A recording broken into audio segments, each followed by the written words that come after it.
On this week's episode, is Pennyworth more than just Batman's butler? The headaches for DC continue, and is Disney finally bigger than Netflix? All this and more as we reach our next stop, the PCC Multiverse. And we're back with another episode of the PCC Multiverse. This is Gerald Glassford from Pop Culture Cosmos, Game Source, Inside Sports Fantasy Football, and the Lakers Fast Break. We truly appreciate everyone out there listening to all of our great shows. And if you can, please give us that 5-star review wherever you get your podcasts. Plus, if you can like, share, subscribe, follow, or do anything that you can to support us right here at the Pop Culture Cosmos, Game Source, Inside Sports Fantasy Football, where we just posted our latest episode, Season 4, the Season 4 premiere, right here at the Pop Culture Cosmos, wherever you get your podcasts, and of course, Inside Sports Fantasy Football, and the Lakers Fast Break, plus our great friends at Vampires and Vitae, also as well, of course, Wizards and Wine with Wild Beyond the Witchlight. Of course, our great games almost all week long because we've got so many hours coming right at you in regards to Tabletop RPG because we're the #1 Tabletop RPG streamer on Facebook. And if you can catch all that, plus the latest news and trends of pop culture at Pop Culture Cosmos on Facebook, if you can support all that, it is sincerely appreciated. But it wouldn't be a PCC Multiverse without my good friend. It is our own Mistress of the Night for Pop Culture Cosmos. You got to catch what she's doing today at Vampires and Vitae. You know, keeping on that vampires thing. Just wanted to go ahead and touch on that. Plus, also as well, you can catch her with her great new game, Wild Beyond the Witchlight, as part of the Wizards and Wine Emporium. Plus, also as well, what she's doing with Demolition Force each and every Monday, and so many other things that she's doing because she likes to keep busy, and that she does. It is my good friend. It is Melinda Barkhouse Ross. And Melinda, I still want to talk Star Trek with you whenever you get the chance. Oh my goodness, I promise you, I'm trying to find a hole somewhere in my schedule. I feel like we're on that Geico commercial. Oh my goodness. The two cowboys are like right up against each other. I'm gonna draw. Let's go ahead and have a duel, right? Well, I can't. I gotta fit it in my schedule. I gotta something like a. I gotta cut my hair at 2, and yeah. So.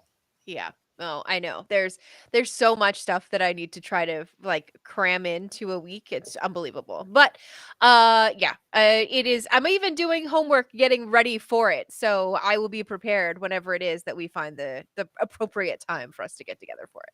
2 quick things in regards to something that leads into it. Obviously, we did not touch on because I was going to wait for that episode to pay our respects for Nichelle Nichols, who was one of the guiding forces and one of the most influential women of her time on television as Uhura. And unfortunately, she passed away recently, so I wanted to pay my respects. And also, you wanted to pay your respects to her family in regards to everything that she did, and obviously pay her condolences to her family as well, and thank her for everything that she did to contribute. But also as well, the world was very saddened by the death of Olivia Newton-John this past week as well, from so many hit songs, obviously Grease with John Travolta, and so much more. And she was a 70s and early 80s icon, and she will be truly missed as well. Just 2 great ladies, two monumental icons in the world of pop culture, gone far too soon. Agreed. Absolutely. And with Nichelle, it was really one of those things where, I'm going to get to that convention that she's going to be at. I missed it. I'm going to get to the next one that she's at. I missed it. It's one of those things. So if you get, and some people say you shouldn't meet your heroes. This is an example of why you should absolutely take every single opportunity that you have to step up and meet your heroes because, they always seem to go way too soon. It's so funny, though, because when you say that, meeting one of those conventions at the meet and greets, one of the pictures I will always have in my brain is of my friend that has appeared many times on the show. In fact, we actually run their advertisement during the middle, as far as from the Jay and Rob show, Jay Bartlett, My good friend in Canada. It's so funny because one of the famous pictures that he's always posted on social media is him, his first time, because he's a huge Star Wars nerd. Mhm. So obviously, if you're the biggest Star Wars nerd, is for Mr. Jack in the Box himself right now, Mark Hamill. So he Right. has a picture from a meet and greet Mark Hamill, and I have never seen anyone look more terrifying in the photo with Jay Bartlett. I will tell you, if you're on Jay Bartlett's social media, go ahead and try and search it out. It is the most hilarious picture. Mark, I've heard, is the nicest guy, loves all these Yeah. conventions, loves all of his fans. And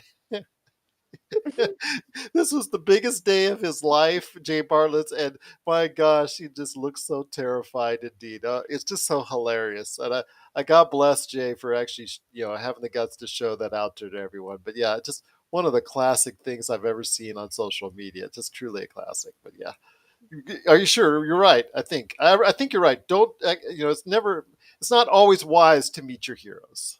Yeah, that's what they say, you know? But I mean, I met Jonathan Frakes. He was lovely. I met, Patrick Stewart. He was also lovely. I met Michael Dorn, who was wonderful. So, definitely I have far more good stories of meeting celebrity than I do bad stories of meeting celebrity, that's for sure. Okay, and once you see Star Trek Strange New Worlds, you will be able to say hi, hopefully, to some of the stars from there. I know. I'm Trying to working give on it. subtle I hint, promise. subtle hint. You know what? I was gonna surprise you, and I was gonna just like drop because we're talking about like our favorite episodes of Star Trek, Hmm. through all of the different series, and I was going to surprise you and drop a Strange New Worlds episode, but now I've just told you, so it's not going to be a surprise anymore. But I have a spot on my list specifically Okay, for a Strange New Worlds episode. fair enough, fair enough. But if you have not caught Star Trek Strange New Worlds, it is one of the best series that have appeared on 2022. So please go ahead and check it out today. Right there for you at Paramount Plus. But we've got a great episode. We're going to be talking about a lot of good things and some very interesting things, to say the least. Splatoon 3, Nintendo had a direct straight for them, talking about what's coming up in Splatoon 3. We'll talk about the future for Splatoon 3, and has it reached the status of Nintendo's Mount Rushmore, per se, as far as some of the best iconic characters and games that's available, or it has been available on Nintendo. We'll talk about that coming up here in a bit. Pennyworth, a series that I know a lot of people have not even thought existed, has actually existed for a couple seasons now, and season 3 is around the corner, and it's moving from Epix to HBO Max. But they had a name change, which is getting the internet all in an uproar. We'll talk about the strange and somewhat, I don't know, I guess, in my opinion, insulting name that they gave the new Pennyworth for this season. That's coming up in a bit. Plus, also as well, the latest movie to come out this week in theaters is a movie that's probably going to be very front loaded as far as fan interest, and that's Dragon Ball Super Superhero.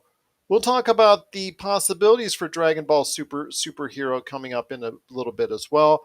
For All Mankind is finishing its third season. Speaking of third seasons, we'll talk about that and the alternate reality that they've gone into. Is it something that you should check out on Apple Plus? We'll talk about that coming up on the show. And Disney Plus is big. How big? We'll tell you the good and bad as far as how many subscribers they have. And also, is there a price hike on the way? That's coming Man. up on the show as well. But first, my friend, I cannot believe it again.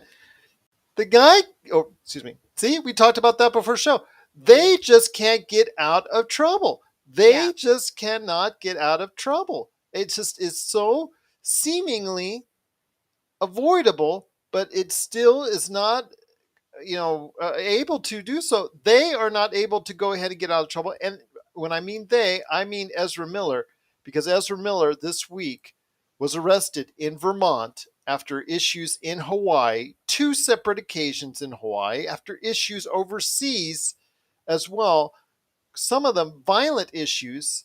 This time was arrested for robbery. They're still trying to locate, or they probably have by now located the mother and three children that was accompanying him.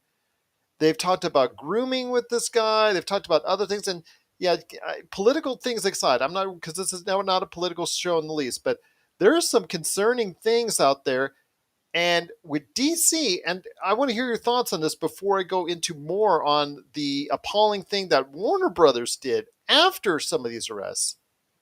Your thoughts on them, meaning Ezra Miller, and the fact that this could be really serious for DC's Flashpoint going forward. I know we've touched on this already, but it needs bearing issue again. Yeah, it's I you know, this is a day and an age where a tweet can end your career. One single tweet can end your career. Be it a tweet that you send out today that is a hot take on something that a lot of people disagree with, that can get you kicked off a show in like 30 seconds. So I don't understand why they keep getting chance after chance after chance. There has to be something very deeply concerning going on with Ezra Miller for there not to be more swift and very serious action taken by the studio to get him out of the movie and out of It's the just like I crazy. just yeah I don't understand what it is. I really don't. And I've thought about it and I really can't come up with a very good answer. Because they shot scenes after the issues in Hawaii where there were two separate arrests, Yeah. including another possible violent issue with a woman that took place, and also I think also another burglary or slash breaking and entering issue that he was accused of, where he broke into someone else's abode, and just it really didn't go well. And you're still having these issues, and after that, those issues in Hawaii, they filmed more scenes for Flashpoint. DC does not get the message. And now, on top of that, they have been arrested again in Vermont for burglary. So, this is becoming a serious problem. You have an answer, you have an easy answer, because Ezra Miller, sorry, God bless you, but you're not a movie draw. Okay. Yes, Right. I know that they were kind of amusing in a otherwise lackluster Justice League film, trying to provide the comic relief, but they are not at the point where you can be considered a draw. They do not have to be in this movie for the movie to be a draw. You could put not anyone in that costume, but you can put a lot of different other choices in that costume. You could put Grant Gustin in Yes. that costume, who Yeah. is finalizing his last season with The Flash in a truncated season demanded by HBO, and as far as everything going on, as far as the merger and Discovery, and they pretty much want to cycle out of all the DC shows out of the CW. I get that, but they could easily put Grant Gustin in there, and it wouldn't make a dollar less, and it probably would make a lot of dollars more because there wouldn't be the controversy behind it. That's just my thoughts right there. Yeah, no, I agree with that, and I think that the Flash TV show has and correct me if I'm wrong because it's one of those shows that I haven't really gotten too far into, but I mean it seems to be a very well received show, and I know Yes. that when it came out that it wasn't going to be Grant in the Flash movie, I know that there were quite a few people including other actors who were, kind of taken up for Grant. So I think it's an easy replacement there, wouldn't you think? You would think if you've already reshot scenes with them, meaning Yes. Ezra Miller, Yeah. you can reshoot these scenes for Grant Gustin. And yes, you might have it on the plate for a first half of 2023 right now. Even if it takes a little longer, nobody is really just so amped up they got to see it. The thing is with Flashpoint, I understand what the purpose of it is. It's to try and go ahead and wipe the slate clean so you can start fresh with a new DC universe going forward. I get Yes. that. That's why it's still on the schedule. That's why it's important. And if it's done correctly, could make a lot of money for HBO Max, HBO, Warner Brothers, Discovery, that happy little conglomerate now that they're going to be fully this time next year. But the thing is, you've got to go ahead and not have this movie come out with controversy. I've seen some things all over the internet, or as far as reading articles and whatnot. Well, one thing they could do is, they could still release it as is, but tone down the advertising. Okay, I'm sorry. This is a $150 million to $200 million movie. Why would you want to tone down the advertising for a movie you spent $150 to $200 million? You just took a write off on a $90 million Batgirl movie, Yep. and also a $40 to $50 Scoob holiday movie. You just said goodbye to those forever.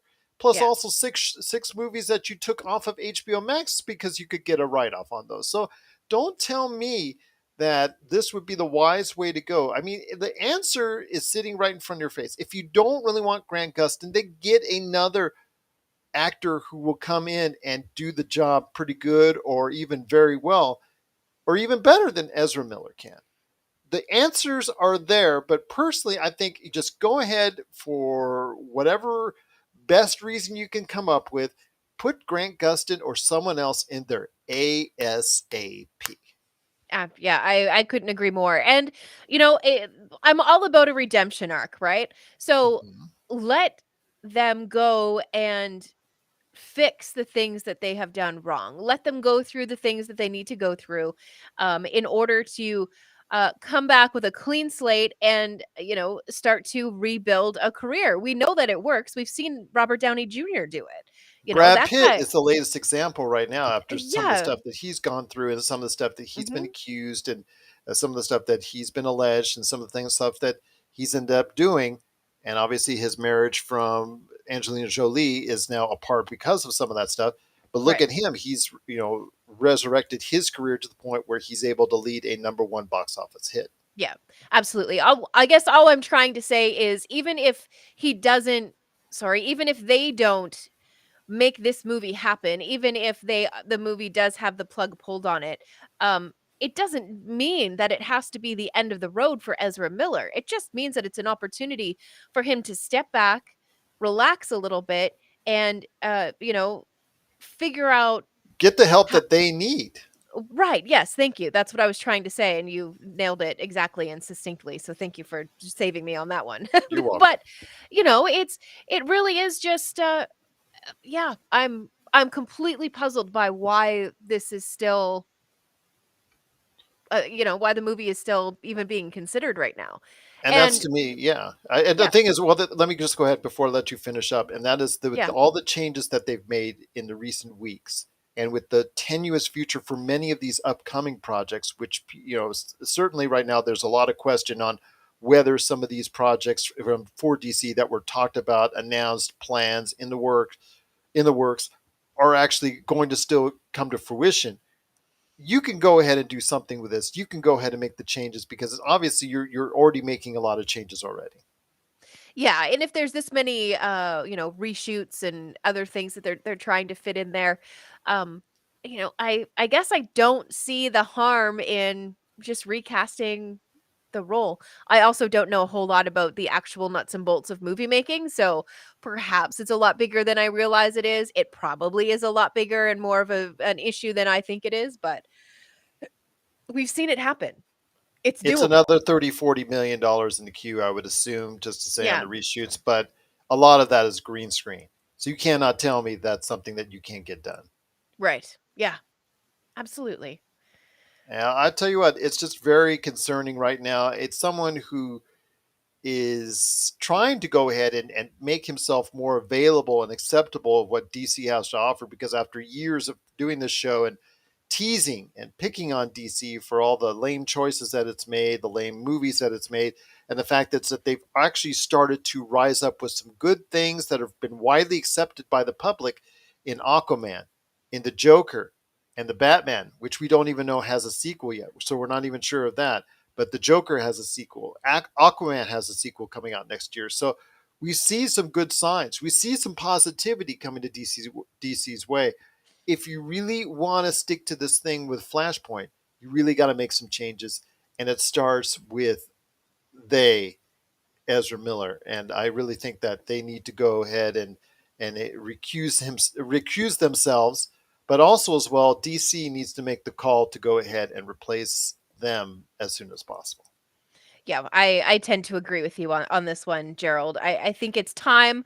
I think that Ezra Miller needs help. He needs a chance to face the music, so to speak, and hopefully that will help Ezra get back on the.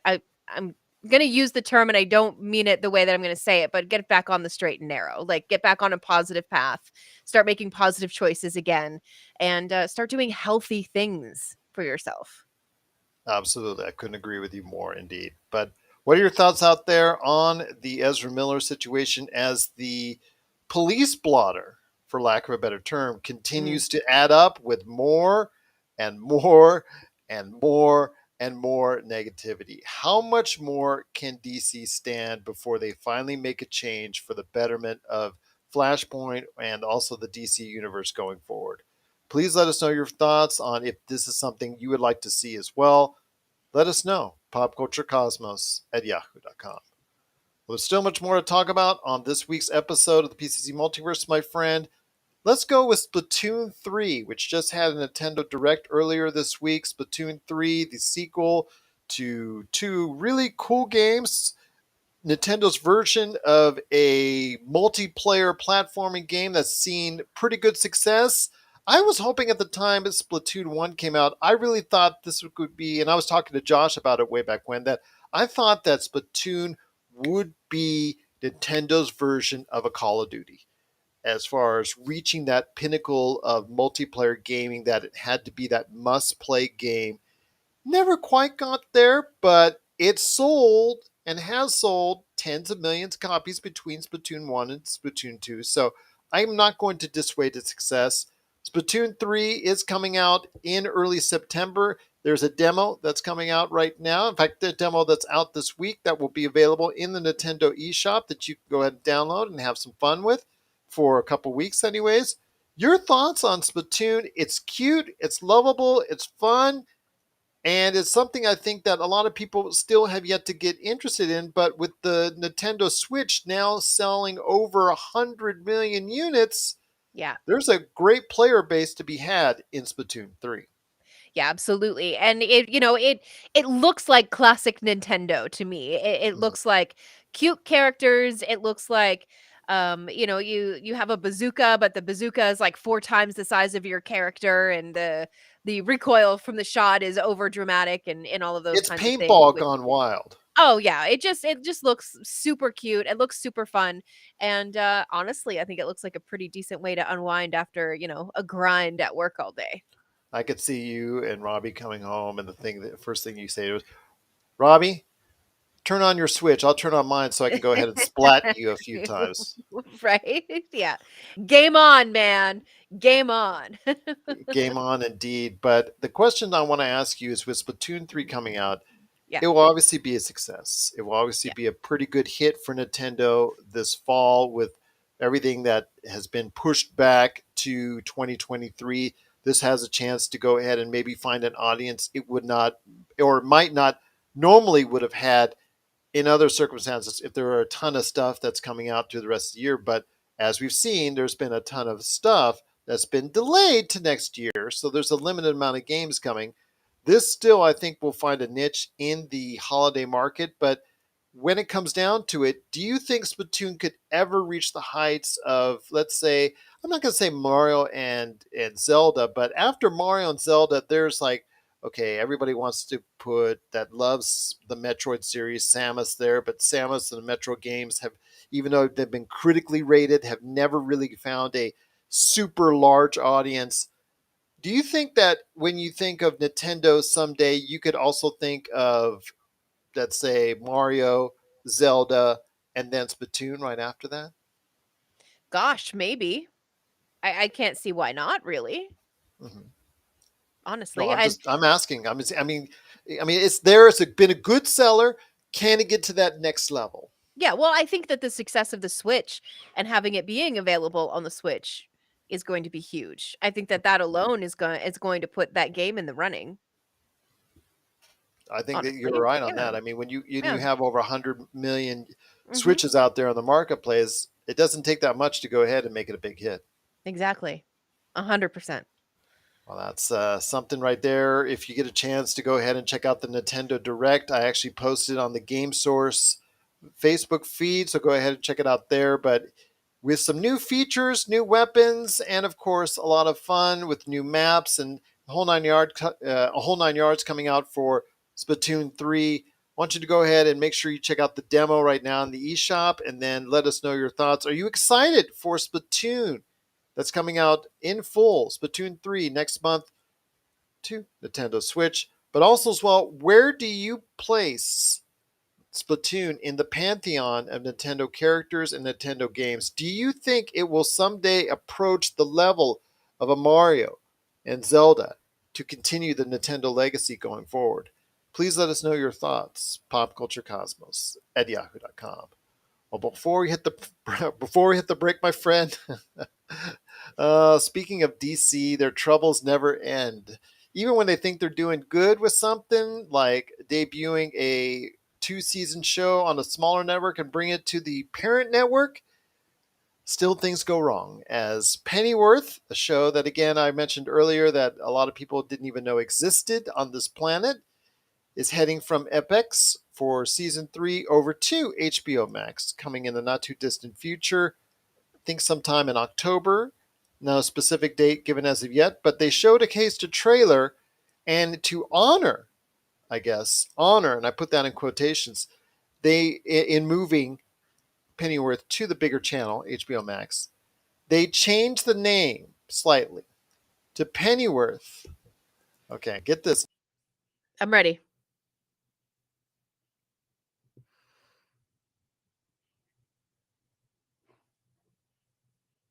now. To Pet is, yeah, they're just going wacko over Yeah. this. I mean, let me see. Batman, sorry, Pennyworth, the origin of Batman's butler through the 1930s and 1940s, just to see what he was doing at the time. Like, I'm sure that they could have found a way to add a little bit more to that title. Well, it's like I'm sure they espionage really and stuff. tried it, Yeah, I mean, they could have you know? added, they could have like thrown the entire thesaurus at it. Yeah. There you go. People are having a field day with this. Of Absolute course. field day. Yeah. Yeah. But you know what? Maybe that's clever. Maybe they're smarter than the rest of us because everybody's talking about it. Well, I understand that for the uninitiated to the world of comic book culture, maybe it's nice to be pointing out that, hey, oh, why is this guy part of the DC universe? Oh, he becomes Alfred, Penny, Batman's butler. At Rogers, our good friend Roger Hamilton, the DM for Monday's game, is up on the line. He's also letting us know that Pennyworth is a great show. So thank you so much for sharing that. Pennyworth, I've seen some episodes. It is a pretty darn good show. And of course, big shout out to you, my friend. Hopefully, you won't kill us next time we're on the Monday's Demolition Force. But Pennyworth is a great show. But to extend it, I don't know. It just seems kind of patronizing. Am I wrong in saying that when you say the origin Batman's butler? I know not everybody understands what Pennyworth means in the pantheon of when they watch this, but it only takes a few seconds to understand who Pennyworth is when you watch the show. Right. I mean, can't you just call it Alfred? Yeah, I, Just Alfred. yeah, doesn't make it. Yeah, that's a The great way origin to. of Pennyworth, Batman's butler. It's just ridiculous. It's almost like you're insulting the intelligence of people that are possibly or are going to be checking out this show. It just seems to me like it's almost like a little Yeah. bit of a backhanded slap in the face. We want to Well, make sure you know what this is about, so we're letting you make sure you know what this is about. exactly. Maybe they're trying to make it feel a little bit more approachable by putting exactly what it is in the title. But for those who already know, it does feel a little bit silly. I mean, they could just start. Okay, you just have the action picture of the actor that plays Pennyworth, but in the description, you could put the first two words Batman's butler, as you've never seen him before. As he goes, it just, yeah, I don't know. Just, Sure, but in the show title though, I think that that's going to get a little bit more eyeballs than the show's description. I mean, Pennyworth, that might not be too interesting to a lot of people. Even how if you much called it's it up? sorry, Go even ahead. if you called it Alfred, at least people would be like Alfred, Alfred, Alfred, and then they might go like, why is that ringing a bell somewhere in the back of my mind?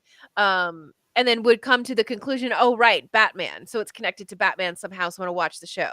Well, as But Roger says, the show has Thomas and Martha Wayne in it. Yeah, leading yeah. you into what happens as far as Bruce Wayne is concerned. Yes, absolutely. But yeah, it just the fact that I think it's a turnoff, especially for fans of the show or even fans of the DC universe, that it's almost like a slap in the face and insulting their intelligence. And it has to be spelled out in all those words.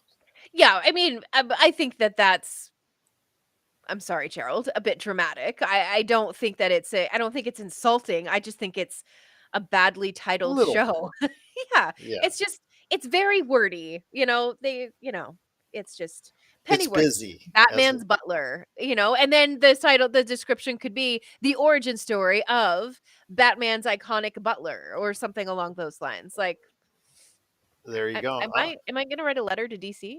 I think you are. They should go ahead and put you in charge of all descriptions for Yeah, HBO Max, right. Yeah, no, nobody wants that. as written by Melinda Barkhouse Ross, right there Yeah, for you. right. What are your thoughts out there on Alfred's new show moving over in season 3 from Epix to HBO Max entitled, got to prepare for this, You ready? Pennyworth, The Origin of Batman's Butler? Is that a ridiculous title or are you cool with it? Are you going to watch the show as it moves to season 3 from the smaller Epix channel to the bigger HBO Max channel? Please let us know your thoughts. Popculturecosmos@yahoo.com. My friend, we're hitting the back half of the show right now, and something I really wanted to talk to you about is Disney Plus, which reported its second quarter earnings this week. Very, very interesting. A lot of good and a lot of bad, a lot of highs and a lot of lows. When you hear and you read what they said and talked about and the numbers, what do you want first, the good or the bad when it comes to Oh, Disney Plus? yeah, let's end on a positive note. Give me the bad news first. The bad news is if you are a subscriber or you wish to be a subscriber Mhm. sometime through the end of this year, right around December 8th, the prices will change and not for the better in concerning a price hike for Disney Plus. Disney Plus here in the States will move up $3 from $7.99 to $10.99 a month for regular subscribers. They will introduce a new ad supported individual pricing plan that will become the $7.99 a month plan. So if you want to stay at that magical $7.99 number, go ahead with the ad supported plan at $7.99. The bundle pricing will also go up depending on if you want ads or if you don't want ads. So basic with ads for Disney Plus and Hulu is $9.99 a month. Basic with ads with Disney Plus, Hulu, and ESPN Plus, that'll be $12.99 a month. The Legacy plan, Disney Plus ad free, Hulu with ads, ESPN Plus with ads, is $14.99 a month, and that's only to current subscribers. So people that are trying to come in on that have to already be a subscriber already. And premium plan is Disney Plus ad free, Hulu ad free, and ESPN Plus still with ads. So it's not even a true premiums because one of the three services will have ads is $19.99 a month. So that's the big change for us here in the States starting December 8th. So please go ahead and plan accordingly. If you want to buy your months, buy them or year plan, buy it sooner rather than later. But your thoughts on the price hike for Disney Plus? I feel like at this point it's to be expected. I mean, look at the big hitters and the price that they come in at for their subscription with no advertising attached to it. So I'm really not surprised to see this move by Disney as they continue to put out more and more and more content. We're gonna have to pay a little bit more for the privilege, I think. Well, the thing is also as well, their operating costs. As they mentioned, as far as revenue, what they're taking in, everything that they announced was above parameters, above what expectations. So that's leading into the good news. But their operational costs right now, they're operating Disney Plus is at a loss. And Right. they indicated that they plan to be profitable by the year 2024, by sometime in the year 2024. So If that's the case, the only place I see that they can go ahead and make some money is if they raise the price of actual services. Otherwise, they're going to have to cut programming, which you and I both have talked about before, about saying at times they don't have enough programming. So if Right. you don't have enough programming and you're not taking in enough revenue to go ahead and cover your operating costs, then yeah, you have to go ahead and start thinking about alternatives. And one of those is raising the price. And it looks like that's going to be the case. I know around the world with Hotstar, things that we've talked about as far as the bundles that they have around the world that's under the different names that they've given it as far as what they do already. I know that their prognostications on numbers what going forward is going to be a little bit different, and I'll tell you why in a sec. But for right now, if you considered Disney Plus, Hulu, and ESPN Plus as all one big entity, you have 221 million subscribers.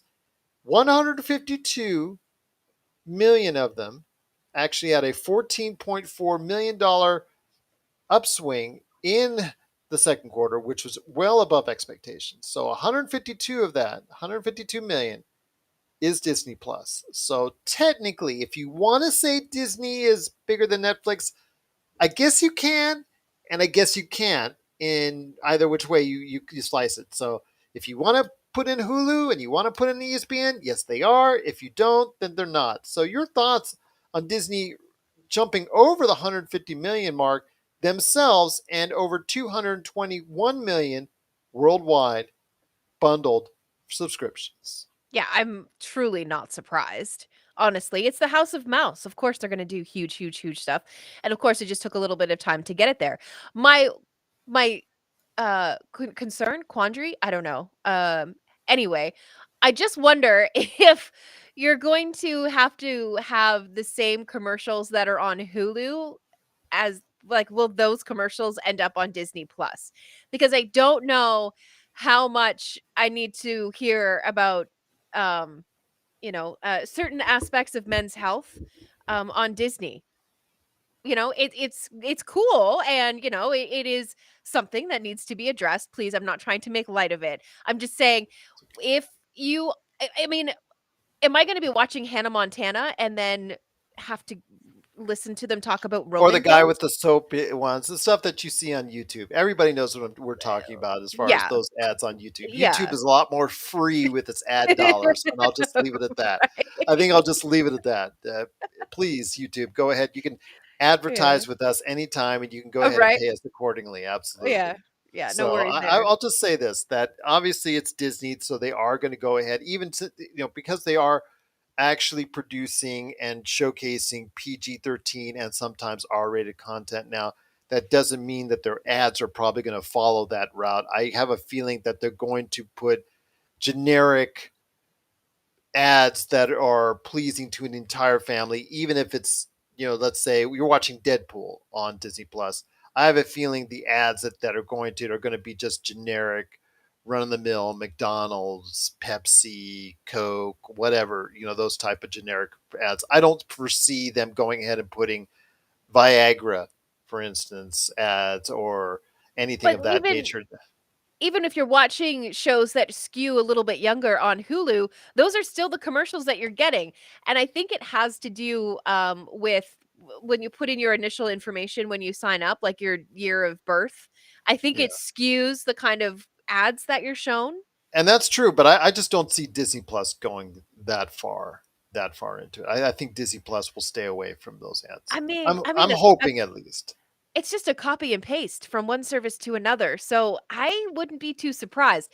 They'll probably scramble to fix it, but I wouldn't be too surprised, and no pun intended, to see those things start to pop up. Maybe it's show based. Maybe if they do, they can have that if you're watching a Deadpool 2 or if you're watching, let's say, Lightyear, it won't be something that you're going to go ahead. Hey, I'm getting gathering the kids around. We're going to go ahead and showcase Lightyear on my account, and all of a sudden it's something that maybe the kids shouldn't be watching as an advertisement. Maybe it'll be skewed towards the actual program itself. Oh, by the way, I forgot to tell you, I finally watched Lightyear. Okay. And it was Impressed? really good. It was really good. It was really, really good, and I don't know why people had a problem with it. Shame on them. Yeah, I'm going to check it out this weekend. I'm really excited to see it. I was actually more excited. I actually wanted to see it in the theater one time, but I know that kind of everybody's response to it at the time kind of steered me away, and I kind of Yeah. regret that. But you know what? The way that Disney Plus looks on my television, because Mm, it's a newer television with a 4K, and they do the IMAX enhanced and all that stuff on all their new movies. yeah. Actually, I'm not too sad that I'm not watching it on there, because of the fact that, again, it's something I can still support and help my friend that works at Pixar, but also as well being able to showcase it on a screen that can support such a great picture. So yeah, I think I'm still cool with going ahead and seeing it this weekend. I'm excited for it. Actually, I want to go ahead. I made some time to go ahead and check it out this weekend, so I'm going to go ahead and do that. But the leading into the bad for Disney Plus, before we go ahead into any more things, again, is the bad as far as the price hike, Mhm. and whatever you want to slice it on there. But the good news, again, their subscribership as a combined unit is actually just couple 100,000 ahead of Netflix, but also as well the fact that Disney Plus is right now at the point where they are now one of the premier entities out there in streaming television. I mean, it's something that we've seen, that we've recognized for a while now, as far as their fast and quick growth. But my gosh, to grow to the point where they're now in the realm, in the ballpark of Amazon and also as well Netflix, that's something that's really positive to behold. That's the good part, again, for what's gone on with Disney Plus this week. Yeah, absolutely, and I think the price hike is, a little bit of growing pains perhaps for them, so we'll see how it goes. Well, again, it's all about running at a profit or running their operating costs where at least they're breaking even. So I can see that being the case. They put so much into it with the Marvel and Star Wars shows, and Yeah. wanted to make sure that it didn't look like they were cutting corners. And in fact, I know that Thor: Love and Thunder was often slighted for all the obvious green screening that, if you get a chance to check it out, that it has. That a lot of people were saying some of the TV series actually look better than Thor and Love and Thunder. So I thought that was a compliment to the TV series. So I really think right now that Disney Plus, as long as it keeps its content flowing, right now it's kind of a weak point right now, because we don't have much in the way until She-Hulk comes out this time next week, which I'm hoping will be good, some good things that we'll be able to talk about coming up here in the not too distant future. But Mhm. I'm looking forward to it. Are you looking forward as well to everything that's coming up from Disney Plus? You plan on keeping Disney Plus even when the December 8th rate hike hits? To me personally, absolutely, Yes. yeah. Yeah, I'm not getting rid of Disney. How would I watch Hercules and The Emperor's New Groove once I a was week? gonna say that. I Okay. mean, let's be realistic here, kids. You know how I always end the segments on, asking the listeners and viewers out there, da da da da da da, pop culture cosmos at yahoo.com. I was going to rephrase it to say, Melinda, do you still want to keep Hercules and the Emperor's New Groove at a rate hike? Please Mhm. let me know. Popculturecosmos at yahoo.com. The answer is a resounding yes. I Okay, will. fair I enough. will watch those movies for forever. I adore them. The next question would be, at what point, what is the breaking point for Melinda for Hercules and the Emperor's New Groove? 25.99. Isn't that what the DVDs used to cost? Oh my gosh. Now Disney knows that that'll be the next price hike. We're going from 10.99. We're calling it the Melinda price hike. We're Yeah. going to a new price point called the Melinda price point at 25.99. Whoops. Yeah, whoops indeed. But it is good and bad news when it comes to Disney Plus. They did announce that a combined with ESPN and also as well Hulu, they are now at and above what Netflix is doing, just barely. But I think they'll lose a little bit of that because of the fact that they announced that do not have the rights anymore to Indian cricket in the Premier Cricket League, so they will be losing some viewers overseas the next few months. So I Yeah. don't think it's going to stay that way. But for right now, Disney, I guess, in certain ways, can say they're above Netflix. But are you excited for the future for Disney Plus, and are you concerned about the price hikes for Disney Plus? Please let us know. PopCultureCosmos at yahoo.com. Roger says, Grogu needs me. Grogu needs you indeed. He needs your dollar. He needs you, but he needs your dollars. a little bit more, if you know what I mean, right there for you. Sure do. Mhm. Cha-ching, cha-ching indeed. But before we head on out, it's been a great episode so far. Once again, it's Melinda Barkhouse Ross. And before we go, she will give you a rundown of what she's up to at her Wild Beyond the Witchlight and, of course, Vampires and Vitae. But before we head on out, Melinda, want to go ahead and mention a couple last things. Dragon Ball Super, superhero. And I kidded with Josh about this, I think a few weeks ago, in regards to naming your super twice. I understand it's from the Japanese culture that that to be more recognizable, and it's better understandable in the context and framing of the Japanese language. But when you rephrase it for America, I can see people going ahead and teasing as far as Dragon Ball Super superhero. But one thing you should not tease is the following of Dragon Ball and Dragon Ball Super. In this case, Dragon Ball Z and the whole pantheon of fandom that have followed Dragon Ball over the years. I think it's going to get a nice in the teens, probably 15 to $20 million up front as far as the advance for this weekend in the domestic box office.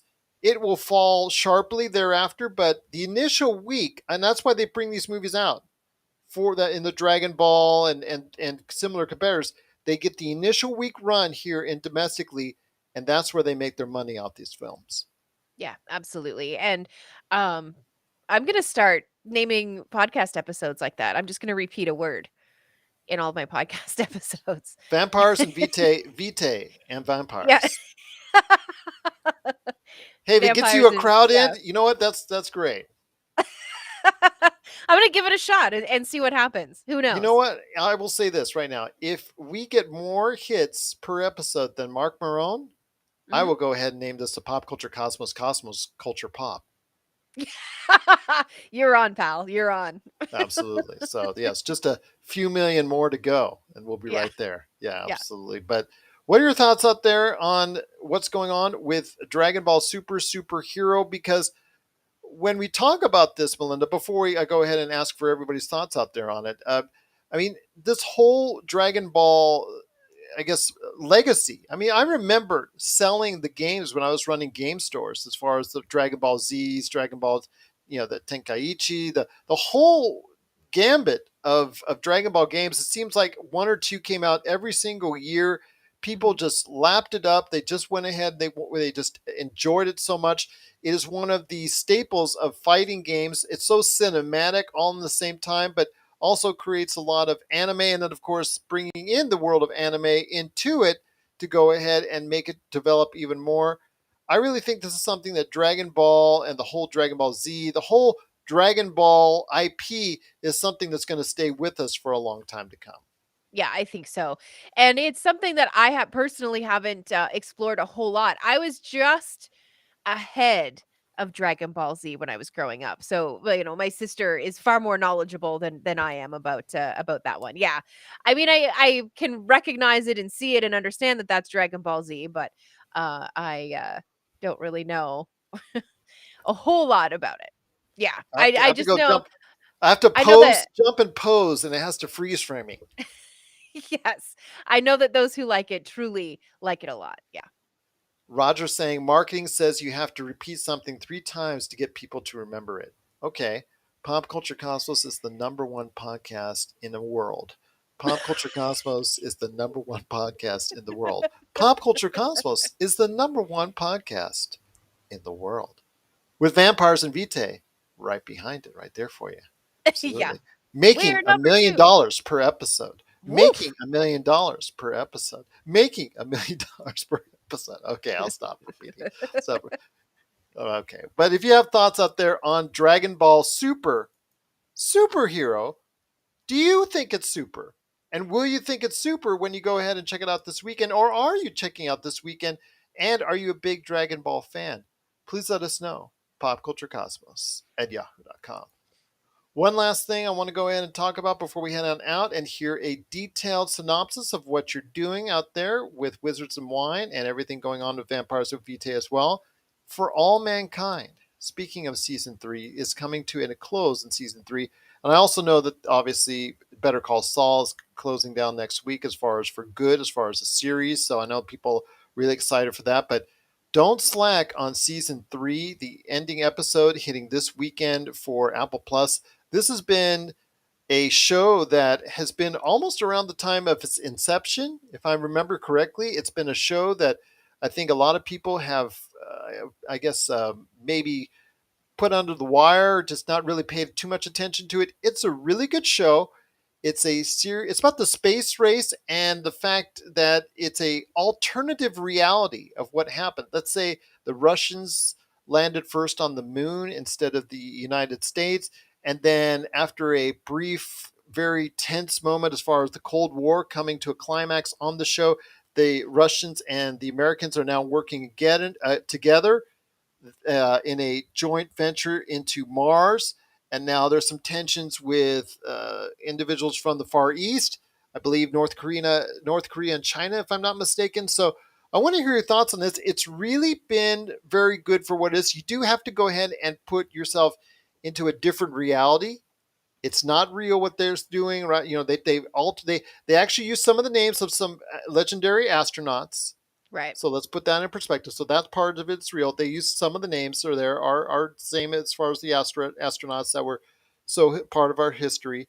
But the way they've gone about this alternate history is really been very interesting to see, and at times really good video, really good, really good television, and definitely worth seeing.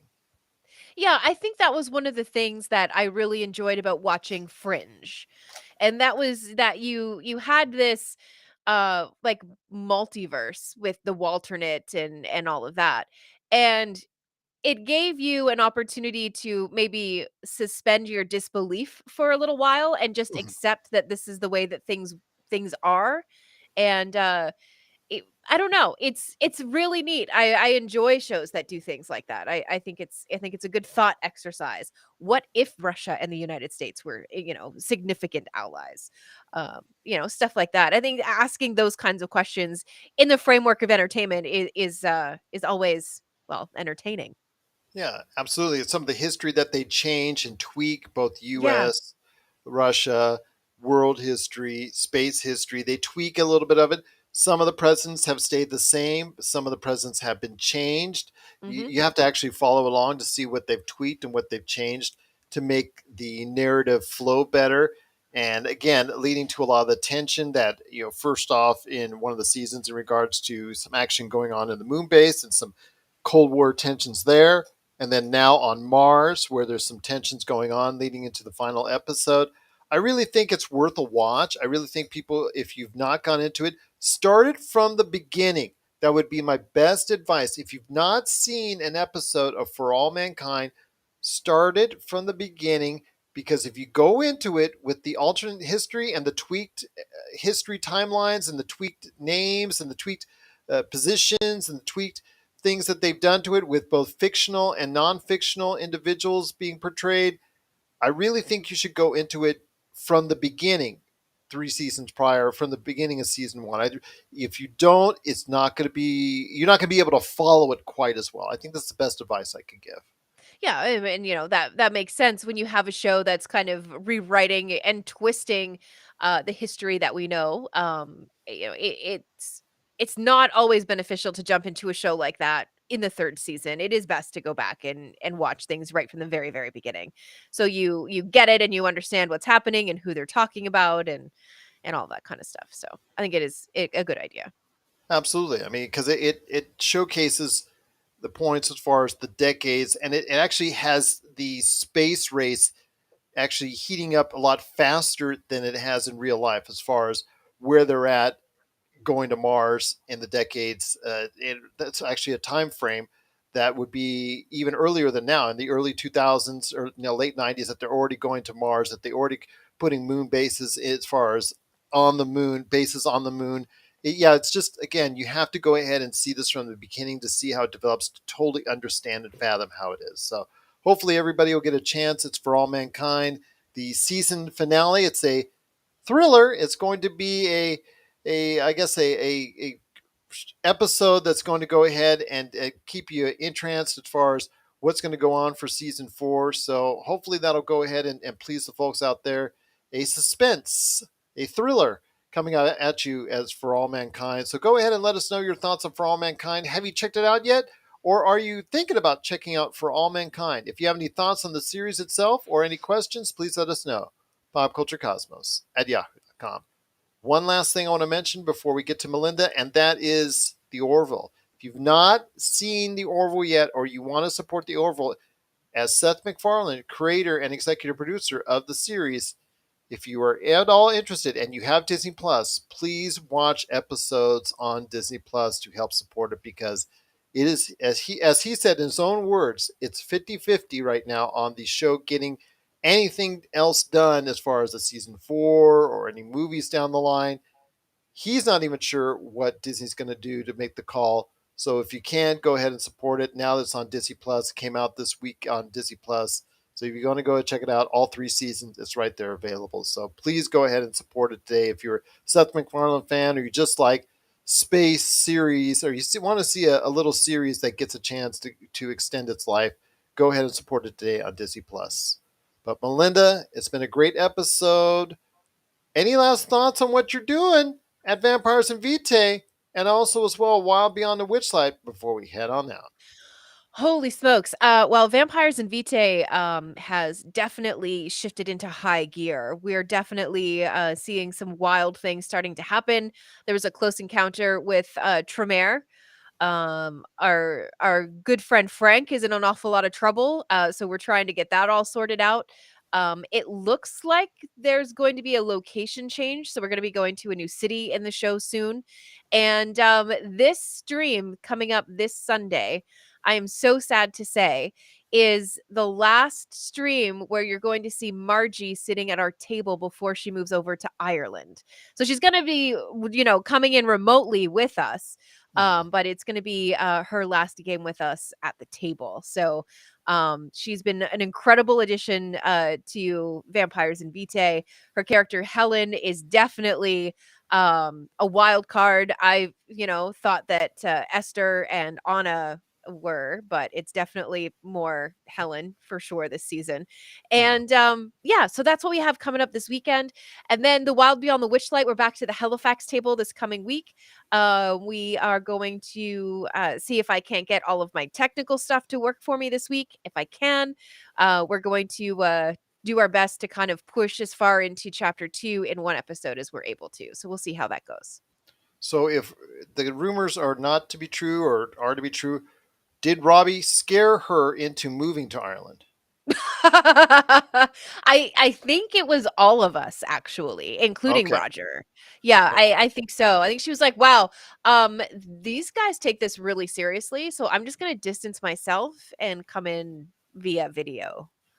Sounds almost like Stranger Things this past season, when they "Oh, D&D, it's the stuff for the devil," da, la, la, la, la, as Yeah, far as what right. they thought back in the 80s. If you didn't understand what was Dungeons and Dragons, you thought it was like some cult thing, or, oh my gosh, some whack out stuff. I just played because it was fun, and that you could recreate anything as far as your imagination saw fit. And even today, it's even better now these days. I mean, Roger runs a great game. You run 2 great games. Mitch on the weekend, please don't forget DM Mitch. He does a great job of running 2 great games. Victor runs a great game himself. Also, as well, Michael also runs a great game. So, yeah, it's a lot of great games that are being run by everybody here at the Pop Culture Cosmos. So, please get a chance. If you get the chance, please go ahead and check it out. Just really, truly awesome tabletop RPG games. I mean, it's a lot of fun, isn't it? It's always fun. Absolutely. It's just some people sit around a table and play cards. We sit around a table and pretend we're other people. There you go. Different Can't get strokes any for better different than folks, that. man. Yeah. Yeah. So if you get a chance, please check us out today on Pop Culture Cosmos on Facebook, where you'll see Vampires and Vitae, or check it out wherever you get your podcasts. Plus, also as well, Wizards and Wine, Wild Beyond the Witchlight. Also Mondays we have Demolition Force with DM Roger, and then of course on the weekends, Saturday and Sunday, DM Mitch has some great games continuing on each and every weekend as well. So we've got a lot of hours, probably around 10 to 15 hours right there for you each and every week. You can check out at your leisure or live right there at Pop Culture Cosmos on Facebook. Just a tremendous job. And see, I'm just so blessed. I'm just so blessed that all of you would want to work with our entity known as Pop Culture Cosmos. You come on board, work in tabletop RPG. I'm just so grateful for all the opportunities and all the individuals that take time to go ahead and watch, listen, and of course participate in all the tabletop RPG action. Yeah, absolutely. And I should mention too that the episode that we streamed last weekend will drop tomorrow morning, 2 a.m. Pacific Standard Time. So that's about 6 a.m. So you can have it ready for the drive to work if you're on the East Coast. Now, there you go. Mhm. Absolutely. Sounds like a plan indeed. So please go ahead and check it out today, wherever you get your podcasts. Just a tremendous time indeed. One last note, Josh and I will be back on Monday for the Pop Culture Cosmos. Want to mention again that we will be discussing, as far as one of the main topics, the ending to Better Call Saul. This whole Breaking Bad, Better Call Saul saga, which has lasted so many years, is now going to be finally put to bed. But is that the end of the Breaking Bad universe? We'll talk about Vince Gilligan's ideas and possible future for something relating to this in the series going forward as well. So definitely a lot of discussion there, plus everything that's going on with the world of pop culture. I know Josh will have a lot of things to say. The Happy Hoarder himself, please go ahead and check out the Happy Hoarder on Facebook to see what he's collecting and are getting ready to sell for his new venture that's coming up. So please go ahead and support that. And last but not least, once again on the Pop Culture Cosmos channel, Inside Sports Fantasy Football, we have come back for season 4. Looking forward to hearing your thoughts and also questions on your upcoming draft and your lineups in fantasy football right there at Inside Sports Fantasy Football. Shout out to Chris and Dom Lardieri, who do a great job, and I somehow pick up the rear like the caboose on a train, just trying to chug along as best I can and catch up with them because they are the experts and I just go along for the ride. So check it out today, Inside Sports Fantasy Football. You'll be glad you did. So for Melinda Barkhouse Ross, this is Gerald Glassford.